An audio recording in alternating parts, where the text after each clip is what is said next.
Hello friends, welcome to kitchen lovers. இன்றைக்கி நம்ம கிச்சனில் ஒரு டிஃப்ரெண்ட்டான ஈவினிங் ஸ்நாக்ஸ் ரெசிபி தாங்க பார்க்க போகிறோம். அதிக செலவில்லாமல் வீட்டில் இருக்கிற இன்க்ரீடியன்ஸை வச்சு ரெஸ்டாரண்ட் டேஸ்ட்டில் க்ரன்ச்சியான பொட்டேட்டோ கிராக்கர்ஸ் எப்படி செய்கிறதுன்னு தாங்க பார்க்க போகிறோம். வாங்க இப்போ ப்ரிப்ரேஷனை பார்ப்போம். ஒரு கடாயில் ஒரு ஸ்பூன் அளவு எண்ணெய் சேர்த்துப்போம். சேர்த்துட்டு அதில் சின்ன சின்னதாக கட் பண்ண இஞ்சி பூண்டையும் சேர்த்து நல்லா ஃப்ரை பண்ணிப்போம். இதுக்கு பதிலாக நீங்கள் இஞ்சி பூண்டு பேஸ்ட்டாக கூட சேர்த்துக்கலாம். ஆனால் இப்படி கட் பண்ணி சேர்க்கும்போது அது கடித்து சாப்பிடும்போது ரொம்பவே டேஸ்ட்டாக இருக்கும். இஞ்சி பூண்டு ஃப்ரை ஆகவும் ஒரு ஸ்பூன் அளவு சில்லி ஃப்ளேக்ஸ் சேர்த்துப்போம். இது வேறு ஒன்றும் இல்லைங்க, வரமிளகாயை வெறும் சட்டியில் வறுத்து மிக்சியில் 1-2 அரைச்சி வச்சுருக்கேன், அதுதான். இப்போ இதில் ஒரு கப் அளவு தண்ணி சேர்த்துப்போம். எல்லா மெஷர்மெண்ட்டுக்குமே ஒரே சைஸ் கப்பை பயன்படுத்துங்க, அப்போ தான் டிஷ் கரெக்டாக வரும். தண்ணியில் தேவையான அளவு உப்பு, 1/4 டீஸ்பூன் மஞ்சள் தூள், 1 ஸ்பூன் கரம் மசாலா சேர்த்து நல்லா கலக்கி விட்டுடுவோம். நீங்கள் கரம் மசாலாவுக்கு பதிலாக மிளகாய் தூளும் சாட் மசாலாவும் கூட யூஸ் பண்ணலாம், டேஸ்ட் நல்லாயிருக்கும். தண்ணி கொதிக்கவும் அதே கப்பில் 1 கப் அளவு அரிசி மாவு சேர்த்து கிண்டிப்போம். மாவு சேர்த்ததும் இந்த மாதிரி நீங்கள் கண்டினியூவாக கிளறி விட்டுட்டே இருந்தீங்கன்னா அது நல்லா மிக்ஸ் ஆகி சப்பாத்தி மாவு பதத்துக்கு வந்துடும். ரொம்ப வரன்னு தண்ணி பற்றாமல் இருந்தால் லைட்டாக தண்ணி தெளிச்சுக்கோங்க. அதிகமாக ஊற்றிடாமல் லைட்டாக மட்டும் தெளிச்சுக்கோங்க. பாருங்கள், நல்லா சப்பாத்தி மாவு பதத்துக்கு வந்துருச்சு. இப்போ இதை ஒரு பிளேட்டுக்கு மாற்றி ஆற வச்சுருவோம். கூடவே 3 மீடியம் சைஸ் உருளைக்கிழங்கை வேக வச்சு மசிச்சு 1 கப் அளவு வச்சுருக்கேன்.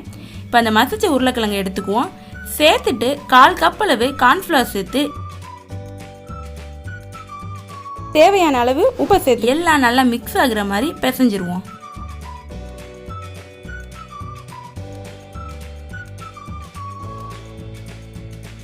நல்லா சப்பாத்தி மாவு மாதிரி வந்திருக்கு பாருங்க. இதில் கொஞ்சமாக மாவு எடுத்து உங்களுக்கு பிடிச்ச டிசைனில் உருட்டி ரெடி பண்ணிக்கலாம். மாவை உருட்டுறதுக்கு முன்னாடி லைட்டாக உங்கள் கையில் ஆயில் வேணா கூட அப்ளை பண்ணிக்கோங்க, ஒட்டாமல் இருக்கிறதுக்கு. ரெடி பண்ண டிசைனில் ஃபோக் இல்லைன்னா டூத் பிக் வச்சு இந்த மாதிரி டிசைன் போட்டுக்கோங்க, அப்போ தான் பார்க்குறதுக்கு ரொம்பவே அழகாக இருக்கும்.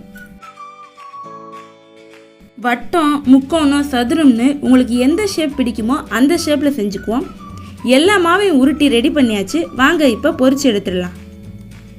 ஒரு கடாயில் பொரிக்க தேவையான அளவு எண்ணெய் சேர்த்துட்டு எண்ணெய் சூடாகவும் தயார் பண்ணி வச்ச மாவை ஒவ்வொன்றா சேர்த்து நல்லா ஃப்ரை பண்ணிப்போம். ஒரு பக்கம் நல்லா ஃப்ரை ஆகவும் திருப்பி விட்டு இன்னொரு பக்கத்தையும் ஃப்ரை பண்ணிப்போம்.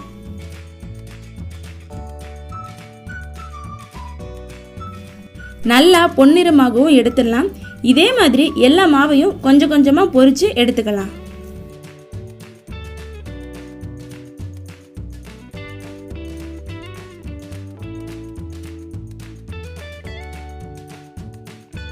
அவ்வளோதாங்க, மொறுன்னு கிரன்ச்சியான பொட்டேட்டோ கிராக்கர்ஸ் ரெடி. இதை நீங்கள் ஈவினிங் ஸ்நாக்ஸாக கூட ரொம்ப ஈஸியாக ரெடி பண்ணிடலாம். சாப்பிட ரொம்பவே டேஸ்ட்டாக இருக்கும். இதை ட்ரை பண்ணி பார்த்துட்டு எப்படி இருந்துச்சுன்னு கமெண்ட்டில் சொல்லுங்கள். இந்த வீடியோ உங்களுக்கு பிடிச்சிருந்துச்சுன்னா லைக் பண்ணிவிட்டு ஷேர் பண்ணுங்கள்.